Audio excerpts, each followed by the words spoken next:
হুমায়ুন আজাদ কেমন ছিলেন এবং তাকে নিয়ে হঠাৎ করে ভিডিও বানানোর হেতুটা কি? কি এমন জরুরত পড়লো তাকে নিয়ে ভিডিও বানানোর? কারণ হচ্ছে সম্প্রতিকালে কিছু পেজ কিছু পোস্ট দেখতে পাচ্ছি হুমায়ুন আজাদকে যারা প্রমোট করার চেষ্টা করছে, যারা হুমায়ুন আজাদের তথাকথিত আদর্শ দেখানোর চেষ্টা করছে। তো এদের সম্পর্কে কেউ যদি না জেনে বা অর্ধেক জেনে কোনো কথা বলে এবং তাকে যদি কেউ এজন্য হেয় প্রতিপন্ন করে বা কোনো অবজ্ঞাজনক উপনামে সম্ভাষিত করে, তাহলে কিন্তু আসলে ওই সম্ভাষণকারীকে দোষ দেওয়া ঠিক না। তো আজকেও এরকম অনেকজনকে হেয় করব। অনেকে বিভিন্নভাবে পোস্ট দিচ্ছে হুমায়ুন আজাদকে নিয়ে। বাংলাদেশের মানুষদের একটি স্টাইল হয়ে গেছে যে কিছু জানুক আর না জানুক, একটা যে কোনো একটা ট্রেন্ড থাকবে, সেখানে গা ভাসাতে হবে। যেমন বাংলাদেশের মানুষদের মাঝে কিন্তু একটা ট্রেন্ড দেখা যায়, এটা বললে কিন্তু অনেকেরই গায়ে ফসকে পারবে। যেমন হচ্ছে রবীন্দ্রনাথ ঠাকুরের বিরোধিতা। কিন্তু আমাদেরকে বুঝতে হবে সে কিন্তু কোনো আদর্শ মহাপুরুষ না, কোনো ধর্ম প্রবর্তক না যে তাকে আমাদেরকে অনুসরণ করতেই হবে। এখন আপনি যদি তাকে অনুসরণ করতে চান, তাহলেই না আপনি তার সব ব্যাপারে তাকে অনুসরণ করবেন এবং বলবেন তার এই দোষ ছিল। সে একটা কবি, সাহিত্যিক। কবি সাহিত্যিকের চরিত্র কত ভালো আশা করেন? আচ্ছা, ওরকমই আমাদের একটা ট্রেন্ড আছে, সেটা হচ্ছে কিছু ব্যক্তি, মানে বিশেষত ঢাকা বিশ্ববিদ্যালয় থেকে কেউ পড়েছে বা ডক্টরেট করেছে, পিএইচডি করা, আমরা মনে করি সে মনে হয় বিরাট জ্ঞানী, বিরাট তালেবর। বিরাট তালেবর আমরা মনে করি একটা, এবং তাকে সমর্থন করি। হুমায়ুন আজাদ হচ্ছে এই ধরনের লোক। যেহেতু সে ঢাবির অধ্যাপক ছিল, যেহেতু ডক্টরেট করা, অতএব তার মতো মহাজ্ঞানী পণ্ডিত আর না হয়ে যায় না, এরকম আমাদের ধারণা। এবং সে যেহেতু অনেক বই লিখেছে, ভাষার উপরে অনেক বই লিখেছে, ভাষা অর্থনীতির উপরে তার কিছু বই আছে, আবার যৌনতা সম্পর্কেও বই আছে। তার অধিকাংশ বই মোটামুটি আমি পড়েছি। এখন সেই আবার হুমায়ুন আহমদ সম্পর্কে তার মন্তব্য হচ্ছে, এইট নাইনে পড়া মেয়েদের ইমোশন পুঁজি করে লেখা, ও আবার লেখক নাকি? এখন কথা হচ্ছে, হুমায়ুন আহমদকে আমি ব্যক্তিগতভাবে পছন্দ করি বা না করি, ব্যক্তিগতভাবে তাকে পছন্দ করি না, তার কিছু কার্যকলাপের জন্য পছন্দ করি না, কিন্তু একজন লেখক হওয়ার জন্য যেরকম যোগ্যতা দরকার সেগুলো তার আছে। হুমায়ুন আহমদের যদি কারো না থাকে, তার আছে, তার ছিল। একজন লেখক হওয়ার জন্য যা যা যোগ্যতা লাগে, এবং তার লেখা মানুষকে আকৃষ্ট করতে পারতো, টান টেনে রাখতে পারতো। তার সমসাময়িক কালে ইমদাদুল হক মিলন বলেন বা এদের কেউ কিন্তু তার ধার কাছেও না। তাকে নিয়ে সে সমালোচনা করছে হুমায়ুন আজাদ। হুমায়ুন আজাদের বই থেকে অনেকে কোট করাকে অভ্যস্ত হয়ে যাচ্ছে। হুমায়ুন আজাদ অমুক বলেছে, তমক বলেছে, আসলে কি তাই? তার বই পড়ে দেখবেন, তার বইয়ের মাঝে যে কথাগুলো আছে, যেমন তার নারী বইতে আছে বিশ্ববিদ্যালয়ে মেয়েদেরকে চিউইংগাম মনে হয়, চাবাতে ইচ্ছা করে, চাবায় খেয়ে ফেলতে ইচ্ছা করে। আবার সে লিখেছে, আমার মেয়েটা আমার চোখের সামনে বড় হচ্ছে, কিন্তু সমাজ সংস্কারে আমার হাত পা বাঁধা। তার মেয়ের তার সম্পর্কে মন্তব্য কি জানেন? তার মেয়ের তার সম্পর্কে মন্তব্য হচ্ছে, বাবা সবসময়, আব্বা সবসময় প্রথা বিরুদ্ধ কথা বলেছেন, কিন্তু প্রথাবদ্ধ জীবনযাপন করেছেন। মানে কেউ যদি বলে যে ইনসেস্টিয়াস কথাবার্তা, ওই ব্যক্তি কি অজাচারী ছিল কি না, এই কারণে সেটা বললো। তো এটা তো একটা ভণ্ডামি। তুমি সারা জীবন প্রথার বিরুদ্ধে বলে গেছো, আর তুমি জীবনযাপন করবে প্রথা, মানে প্রথা মেনে? এটা তো হতে পারে না, বাস্তবিক তা না। তার ছেলের ফেসবুক আইডিতে এখনও আছে, অনেক স্ক্রল করে নিচে যেতে হবে, অনেক অনেক বছর আগে সে তার বোনের ছবি আপলোড করে দিয়েছিল। সেখানে তার বোনের ছবিতে সে ক্যাপশন দিয়েছিল, আমার সেক্সি বোনটা। এই হচ্ছে আজাদ পরিবার। তো তার কথা কেন আসছে? তাকে একটা শ্রেণী এখন সাহিত্যিক হিসাবে উচ্চতে উঠাতে যাচ্ছে। সে কোন ধরনের সাহিত্যিক জানেন? একদা এই ধরনের সাহিত্যিককে বলা হতো বটতলার পুঁথি। বটতলার পুঁথি, একেবারে মানহীন লোকদের বইপত্র বটতলাতে পাওয়া যেত, ওইটাকে বলা হতো।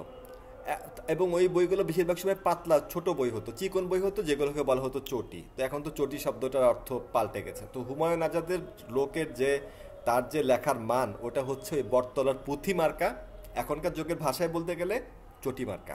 যেমন কতগুলো তো বললাম, এবং তার একটা উপমা দেখেন, মেঘকে, মেঘের উপমা সে দিয়েছে ষাঁড়ের অন্ডকোষ। ষাঁড়ের অন্ডকোষ হচ্ছে মেঘকে দেখে তার মনে হচ্ছে সে নাকি একটা সাহিত্যিক, সে নাকি বিরাট তালেবর লোক। আরও শুনবেন, তার একটা বই পাকসার জামিন সাদবাদ।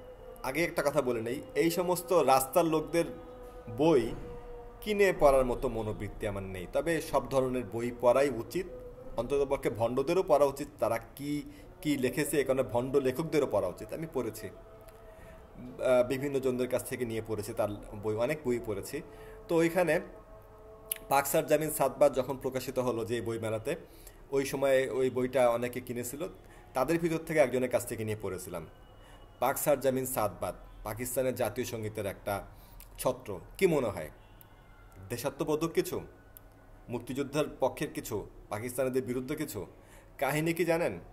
মনে হচ্ছে যে আমি ওই বটতলার কোনো পুঁথি পড়ছি। একটা হুজুর, হুজুর একজন মানে পাকিস্তানপন্থী হুজুর, বাঙালি একটা মেয়েকে সে করতে গেছে, তাকে 50,000 টাকা দিতে হবে, 50,000 টাকার বান্ডিল।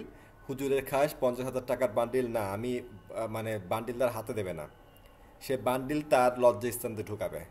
তো বলতেছে, ও হুজুর ওই দিক দিয়ে ঢুকায়েন না, আপনি আমার হাতে দেন। বলে যে না, আমি তো এই দিক দিয়ে ঢুকাবো। এইটা তার বই।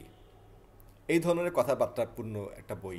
এটা হচ্ছে মুক্তিযুদ্ধের চেতনাধারীদের অবস্থা। আর একটা কথা বলি, যখন প্রজনন চত্বরের যৌন জাগরণ মঞ্চের আন্দোলন যখন হয়, তখন তো আমি সম্মানের শিক্ষার্থী।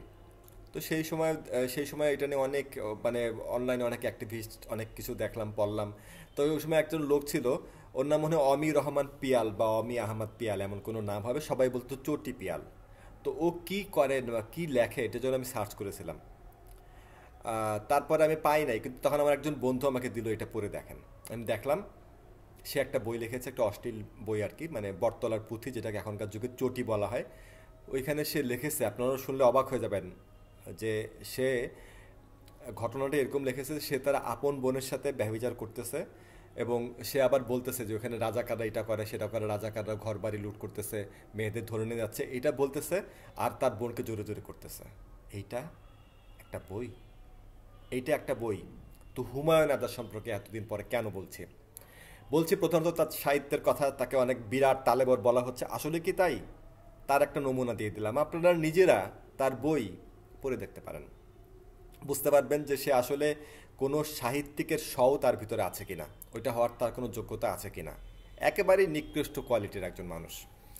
আবার হচ্ছে, সম্প্রতিকালে দেখলাম কিছু পোস্ট, সেটা হচ্ছে বেবুর্ষে কিছু মেয়ে, তারা এটাকে, যারা নারীবাদী আর পুরুষবাদীদের কারণে সমাজ ধ্বংস হয়ে যাচ্ছে, এই দুইটা যে বাদীর কারণে নারীবাদীরা এটা নিয়ে পোস্ট করছে, যে একটা মেয়ে নাকি তার, সেও কখনো ছেলেদের মতো একটা পুরুষে খুশি হতে পারে না, পুরুষের মতো তারও নাকি একাধিক, পুরুষের যেমন একাধিক নারী চাই অধিকাংশ পুরুষের, তারও তেমনি একটা নারীরও তেমনি একাধিক পুরুষ সে চায়, কামনা করে, কিন্তু সে সমাজ সংস্কারের জন্য বলতে পারে না। এগুলো হুমায়ুন আজাদ বলছে। সে কি মনোবিজ্ঞানী? বা যারা মনোবিজ্ঞানী তাদের কাছে আমার প্রশ্ন, এগুলো যদি থাকে, এটা মেয়েদের মনের যে মানে যে মনের যে স্ক্যানিং, এমন কোনো রিপোর্ট দেখাতে পারবেন? বা ছেলেদের দেখাতে পারবেন সব ছেলে এরকম? পারবেন না। বিজ্ঞানের নামে সত্যিকার অর্থ যেটা চলে, তার একটা বড় অংশ হচ্ছে ভারতাবাজি, প্রমাণ ছাড়া কথা বিজ্ঞান মানতে নারাজ, কিন্তু তারা অনেক কথাই কিন্তু স্রেফ ভারতাবাজি কথা। যেমন স্বপ্নের রঙের ব্যাপারে কোনো প্রমাণ নাই, আমি বিজ্ঞানের কথা কেন মানব? যে কোনো রং দেখে না, এইটা সেইটা, এগুলো পাগলামি। তো যাই হোক, ওই হুমায়ুন আজাদের এই কথাটা আসলে কি সত্যি? মেয়েদেরকে আসলে একাধিক পুরুষ লাগে? এই কথাটা একটা ছেলে কখন বলে জানেন? হুমায়ুন আজাদকে আমি ব্যক্তিগতভাবে দেখেছি, এবং আমি এই জন্য লজ্জিত না যে তার সম্পর্কে এখন আমি যে উক্তিটা করব। আমি আমার জীবনে এতটা কুৎসিত মানুষ দেখি নাই। এরকম একটা অপূর্ব কম্বিনেশন, মানে গায়ের মানে রং যেমন কুৎসিত, দুঃখিত, মানে চেহারা যেমন কুৎসিত, শারীরিক গঠন যেমন কুৎসিত, চিন্তা ধারণা তেমন কুৎসিত, এবং ওইরকম ধরনের নোংরা থাকে, এরকম একটা অপূর্ব কম্বিনেশন আসলে আর পাওয়া যায় না। হুমায়ুন আজাদ যেরকম, তার চেহারা দেখেন, আগেকার চেহারা দেখেন, পরের চেহারা দেখেন, তার চেহারা একটা কুত্তা মার্কা ভাব আছে। আমি তার প্রতি শুধু স্রেফ বিদ্বেষ বশত বলছি না, অনেক ধর্ম বিদ্বেষী আছে, চেহারা কিন্তু এরকম কুকুর মার্কা ভাব হয় না। হুমায়ুন আজাদের চেহারায় পুরাপুরি, মানে ওর মতো কুৎসিত খুব কমই দেখেছি। ওর ছেলেও কুৎসিত, ওর মেয়েও কুৎসিত, মানে যারা ওই একটা নোংরা মানসিকতা লালন করে, ওদের ভিতরে আল্লাহ একটা ভাব দিয়ে দিয়েছে। হুমায়ুন আজাদ, তো ওর ভিতরে একটা মেয়ে ওর দিকে কেন আসবে? কি আছে? কিছু তো থাকা লাগবে। একটা হতে হবে তার সুন্দর চেহারা বা পুরুষালী চেহারা, সেটা আছে, ছিল তার? না। পুরুষোচিত কোনো শারীরিক কাঠামো, ওরকম দৈহিক উচ্চতা, ওরকম গঠন? না। তাকে আমি সামনাসামনি দেখেছি। যে পহেলা বৈশাখে তার ওই যে বই বের হলো পাকসার জামিন সাদবাদ, সেই সময়টা একেবারে সামনে থেকে দেখলাম। তো তার চেহারা বলেন, তার শারীরিক অবকাঠামো বলেন, কোনোটাই আকর্ষণীয় না। কথা বলার যে বাচনভঙ্গি যে খুব সুন্দর ছিল, আকর্ষণীয়, কিচ্ছু না। ব্যক্তিত্ব, নারীদেরকে টানতে পারে এমন কোনো ব্যক্তিত্ব না। কারণ সে হচ্ছে অশ্লীল প্রকৃতির লোক। সাধারণত যেই মেয়ের মাঝে একটু হলেও আত্মসম্মান বোধ আছে, সে এমন ধরনের কোনো ছেলেকে পছন্দ করবে না যে যে কোনো সময় যে কোনো জায়গায় যে কোনো কথা বলে ফেলতে পারে। দেখলাম যে তাকে ঘিরে মানুষজন গোল হয়ে দাঁড়িয়ে আছে। আমি ওইখানে দাঁড়িয়েছিলাম, শুনছিলাম, নারী সাংবাদিকরা উপস্থিত। তো সাংবাদিকদের অনেক কিছু কিন্তু আপনার মুখোমুখি হতে হয়, স্বাভাবিকভাবেই তারা একটু সাহসিনী হয়ে থাকে। তাই বলে নির্লজ্জ ভাবাটা ঠিক না। তাদের সামনে বলতেছে, দেখুন এই বইতে মানে অনেক কথা আমি স্পষ্ট বলেছি, এটা বইটা পড়ে মজা পাবেন। মাদ্রাসার ছাত্রদেরকে বলবো এটাকে প্যাকেট করে নিয়ে যান, মজা পাবেন। এখানে অনেক কিছু সরাসরি আমি বলেছি, যৌনি শব্দটা আছে, যৌনি শব্দটা খারাপ কিছু না। দেখলাম যে নারী সাংবাদিকদের চেহারা লাল হয়ে গেল, স্বাভাবিক। এটা এখানে আনাটা উচিত ছিল না তার। অনেক কিছু বলা যায় যেটা জেহেনে থাকতে হয়। বলতে পারে যে যৌনাঙ্গের কথা, এরকম বলতে পারতো। সরাসরি একটা মেয়ের সামনে এটা বলাটা ঠিক না। সে বলল, তারপরে সে বলছে এরকম কথাগুলো বলছে, এবং তারপরে বলছে নিয়ে যে পড়ে দেখেন। তারপরে বলছে যে এইখানে আমি নিজেও দেখেছি, আসলে প্রতি তারা খারাপ না, তাদের সাথে সময় কাটিয়ে দেখেছি। তো দেখলাম যে ওর আসলে ব্যক্তিত্বও কিছু নাই। সামনাসামনি দেখলাম, এবং আমার কেন জানি মনে হচ্ছিল, কাছে যায়নি, মনে হচ্ছিল কাছে গেলে ওর গা থেকে গন্ধ আসবে। তো যে দেখতে ভালো না, যার অবকাঠামো ভালো না, কোনো কিছু, যার ব্যক্তিত্ব আকর্ষণীয় না, তার দিকে মেয়েরা কেন আসবে? হ্যাঁ, আসবে, আসবে।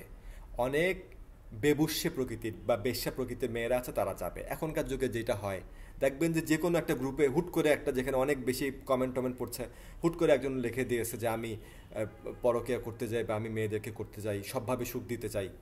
তো এটা কেন? ও তো ধরো কোনো উদাহরণ, কোনো মেয়ে তো ওকে চিনে না, ওকে তো দেখবে শুনবে, কিন্তু ও সরাসরি বলছে সব ধরনের সুখ দিতে চাই। এই কথাটাতেও অ্যাটাক করতেছে। এটা হচ্ছে শয়তানের একটা তরিকা। মানুষ আর শয়তানের তফাৎ কি? মানুষ কিন্তু খারাপ কাজও করে, ভালো কাজও করে।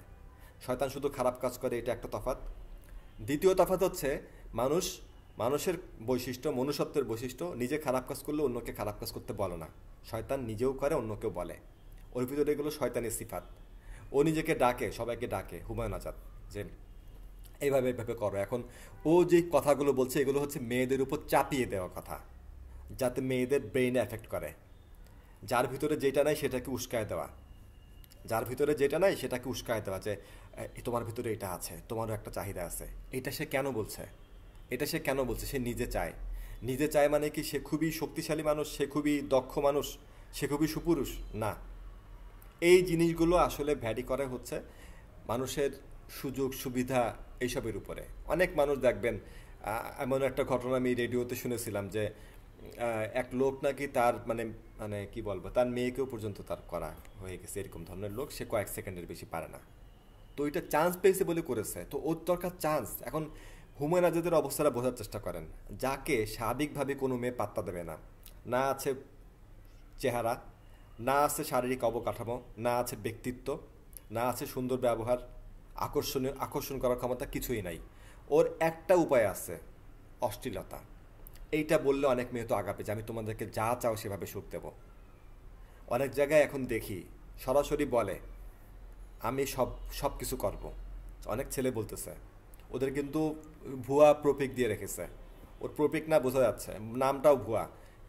এইগুলো কেন বলছে? এগুলো হচ্ছে চৌম্বক অংশ, মেয়েদেরকে আকৃষ্ট করতেছে, আমার কাছে আসো, আমি তোমাদেরকে এসব দেবো।